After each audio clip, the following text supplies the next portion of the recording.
It has often been said, those who do not study history are doomed to repeat it.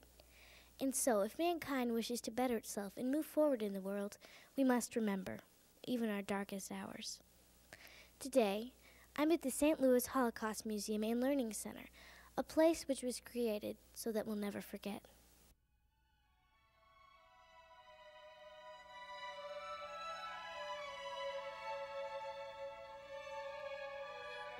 In January of 1933, Adolf Hitler came to power in Germany, and so began one of the darkest chapters in modern history.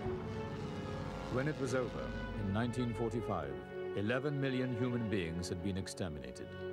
6 million were Jewish men, women, and children, 2/3 of the European Jewish population.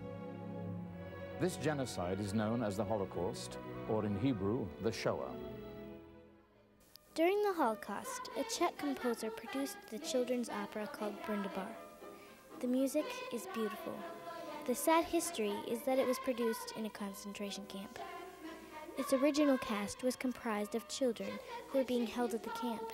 The opera meant for us our life, and it was part of the resistance against the Germans. And today, when I hear the children to sing the victory song, for us it was also a victory song. We always thought that Brundibar was the Hitler and that we will overcome Hitler. And we did. It was the Nazis' idea that they could trick the world into believing that people in these camps were being treated well. The Nazis even filmed the show, and that footage is preserved here at the museum. Now let me take you to a theater where you can see some kids who are making a difference while preserving the memories of those children. Over 50 years later, Opera Theater St. Louis is undertaken to recreate this children's opera. We have instead of money in our pockets only culture.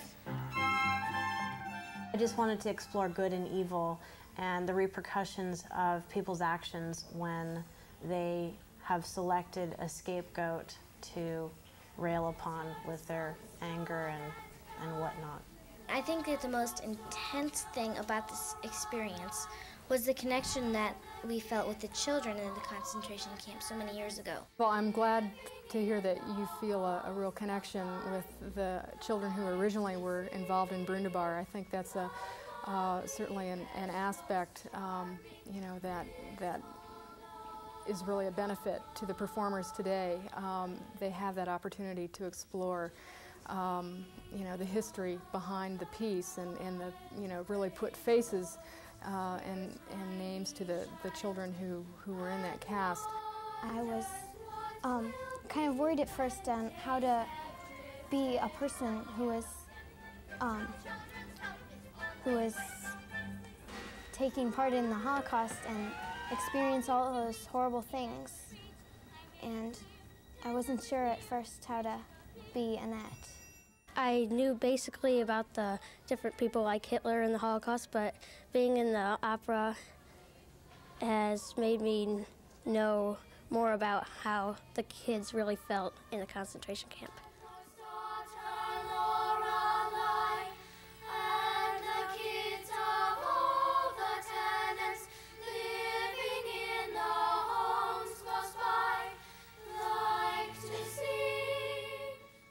Mrs. Weisberger, this is clearly a love for you. And I know that all the cast was really moved when they were watching the original tape. How did you feel when you saw us performing Brundibar? You see, it makes me always very happy that they are children, that they are performing the same way like we used to perform. And I only hope that you have fun to do it and that you're enjoying, everything. And another thing came out from our performances in Terezin. We became very good friends. Like, we would do anything for each other. So every performance, we would, before the performance went on, we would hug, we would kiss, we would wish each other good luck. And The first time we were scared, really. The first time we had like butterflies in our tummy. But once when we came out, we were the stars and we forgot where we were. And especially when we started to sing. This was for us more than food, more than anything. We were happy to sing and we were happy to be together with the kids. So if you call it love, you know, it is more than love. It was something that we were ready to die for each other. There were so many children behind bars. We were 15,000 children in Terezin. You see, I always thought that when all the children after the filming of the propaganda film were taken to Auschwitz and didn't come back, so I always thought that Brundibar died with the children. But now when I see that it is performed in so many places, that Brundibar is alive, and I hope that it will be forever.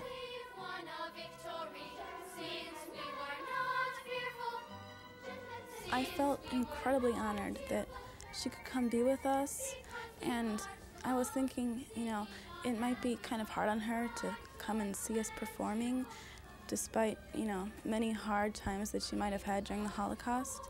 And I just felt so lucky that she played the part of the cat. And I just want to thank her because I think it was so nice of her to come down here and be with us. Today, I think I was chosen to live, to talk to you. Please remember the children that they couldn't make it.